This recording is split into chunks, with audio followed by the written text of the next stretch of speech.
Hello my dear students and welcome back to my channel excellent learning point. तो बच्चों, आज की इस वीडियो में हम क्लास 10th का वर्कशीट नंबर 33 डिस्कस करने जा रहे हैं। बच्चों, टॉपिक तो आपको सामने दिख ही रहा होगा वीडियो पे। क्या है टॉपिक? इतिहास का टॉपिक है, हिस्ट्री हम करने वाले हैं। बच्चों, पिछली वर्कशीट में हमने पढ़ा था नेशनलिज्म क्या होता है, क्यों होता है। और बच्चे, बेसिकली नेशनलिज्म या मैं कहूँ राष्ट्रवाद एक ऐसी सोच है जहाँ पे लोग जो होते हैं स्वतंत्रता की और ज़्यादा ध्यान रखते हैं, समानता की और ज़्यादा ध्यान रखते हैं, ना कि जात पात। ठीक है, समझ में आ रहा है बच्चों? जहाँ पे कोई भी किसी भी तरह का जाति, धर्म, प्रथाएं, इन सब सारी सोचों को हटा करके ऊंची सोच रखते हैं। ऊंची सोच रखने वालों को राष्ट्रवाद कहते हैं। ठीक है, वैसी सोच होती है राष्ट्रवाद। अब बच्चों, यहाँ पर क्या हुआ, कंजर्वेटिज्म क्या होता है बच्चों?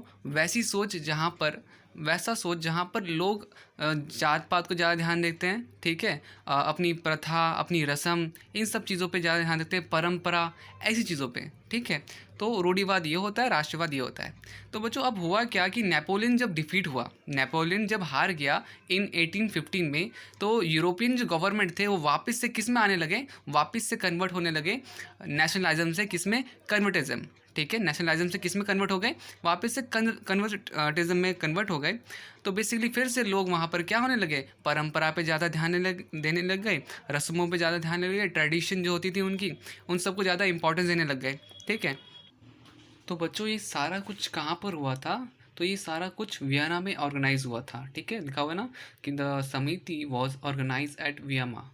ठीक है, सॉरी, वियना। और इस समिति को कांग्रेस कांग्रेस भी कहा जाता है बच्चों। ठीक है, तो ये तो हो गया बच्चों कि आपका नेपोलियन जब हारा तो उसके बाद क्या क्या चीज़ें हुई। ठीक है, अब बच्चों आते हैं नेक्स्ट कि feature of territory of Vienna. तो बच्चों उस जो आपका एक डॉक्यूमेंट था उसमें उसने क्या क्या चीज़ें लिखी थी। तो सबसे पहला, the Bourbon dynasty was restored to power in France. ठीक है, तो वापस से बच्चों राजतंत्र आने लगा। ठीक है, राजतंत्र नहीं था पहले, बट राजतंत्र, राजा शासन वापस से होने लग गया।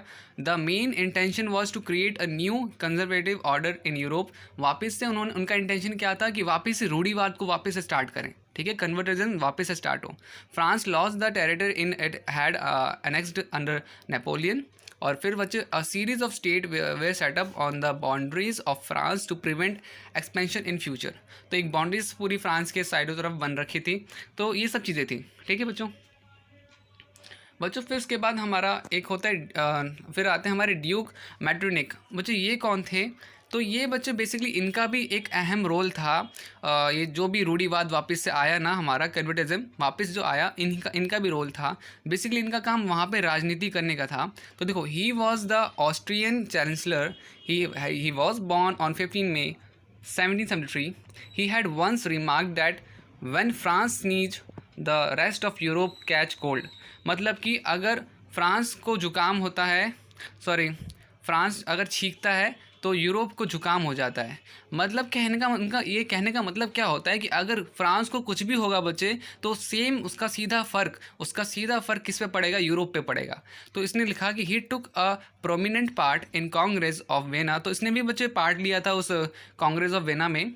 And dominate the European politics. ठीक है, उसने यहाँ पे यूरोपियन पॉलिटिक्स में बेसिकली उसका रोल था। तो he acted as restorer of the old regime and reconstruction of Europe after the Napoleon war. तो जब बच्चे नेपोलियन का वॉर हुआ था उसके बाद उसने फिर वापस से सारी चीज़ों को रूढ़िवाद बनाने में हेल्प करी थी। ठीक है, ड्यूक मैट्रिक्स क्लियर हो गया बच्चों। अब बच्चों आता है आपका यूसेफ मैजिन। बच्चों, ये क्या था? यूसेफ मैजिन कौन था? तो बच्चों, ये जो था, ये एक ऐसा पर्सन था जो कि इन सब चीज़ों के अगेंस्ट था। ठीक है, ये कौन सा पर्सन था बच्चे? तो ये एक पर्सन था जो कि रूढ़िवाद, कन्वर्टिज्म के अगेंस्ट था, जिस वजह से इसको वहाँ से हटा भी गया था, देश से निकाला भी जा चुका था। और जो आपके वेना थे, उन्होंने बोला था कि अगर भैया ये हमारे क्या कहते हैं, हमारी प्रथा का सबसे मेन दुश्मन है। तो आते हैं बच्चों सबसे पहले क्वेश्चन आंसर्स पे। तो लिखा हुआ है what write the main features of Vienna treaty. तो मेन फीचर्स आपको लिखने हैं बच्चे। मेन फीचर्स क्या होंगे? तो सबसे पहला आपका क्या होगा? फर्स्ट का आंसर बच्चों आपको ये लिखना है। ठीक है, फर्स्ट का आंसर आपको ये लिखना है। ठीक है, आंसर फर्स्ट। इसमें आप ए पार्ट लिख दो, इसे बी, फिर सी, फिर डी। ठीक है, या 1 2 3 4 ऐसे करके फर्स्ट का आंसर आपका ये हो जाएगा। फिर बच्चों second, describe the role of Metternich. यहाँ पे आपको क्या कहते हैं, ये आंसर देना है। ठीक है, यहाँ पे उसका रोल क्या था और वो कौन था और उसका रोल क्या था, तो आपको यहाँ पे ये आंसर लिखना है। थर्ड में लिखा है why do you think Metternich describe Mazzini as a greatest enemy of our social order. तो यहाँ पे आपको ये लिखना है बच्चों कि ये जो थे क्यों ख़तरनाक थे उनके लिए। बेसिकली वो जो रूढ़िवादी थे, कन्वर्टिज्म के अगेंस्ट ये काफ़ी ज़्यादा विरोध करते थे इसलिए। ठीक है, तो बच्चों थर्ड में आपका आंसर क्या होगा, थर्ड का आंसर ये आपको लिखना है। ठीक है, और बच्चों अब फिर उसके बाद fourth, what kind of changes happen in Europe after the regime of Napoleon. तो बच्चों यहाँ पे क्या होगा कि नेपोलियन के वॉर, जब वॉर हुआ, जब नेपोलियन के साथ वॉर हुआ था तब क्या चेंजेस आए, तो आपको ये पूरा लिखना है बच्चों। ठीक है, ये पूरा लिखना है। तो ये आपका हो जाएगा आंसर 4। ठीक है, 4 का आंसर होगा। ठीक है बच्चों, तो ये आप पूरा अच्छे से लिख लेना। मैंने फर्स्ट, सेकंड, थर्ड, फोर्थ सारे आंसर बता दिए, बट मैंने लिख के भी रखे हैं अलग से, तो मैं वो भी दिखा देता हूँ ताकि अगर आपको इसमें थोड़ा बहुत डाउट आ रहा है तो उससे आइडिया मिल जाएगा। तो बच्चों देखो मैंने वैसे लिख रखे थे आंसर्स, तो आप एक बार ये भी देख लो। ये देखो फर्स्ट का आंसर है आपका, फिर आपका सेकंड आता है। मैं एकदम स्लोली स्क्रॉल डाउन कर रहा हूँ ताकि आप स्क्रीनशॉट ले सको आराम से। फिर बच्चों थर्ड, और फिर बच्चों फोर्थ।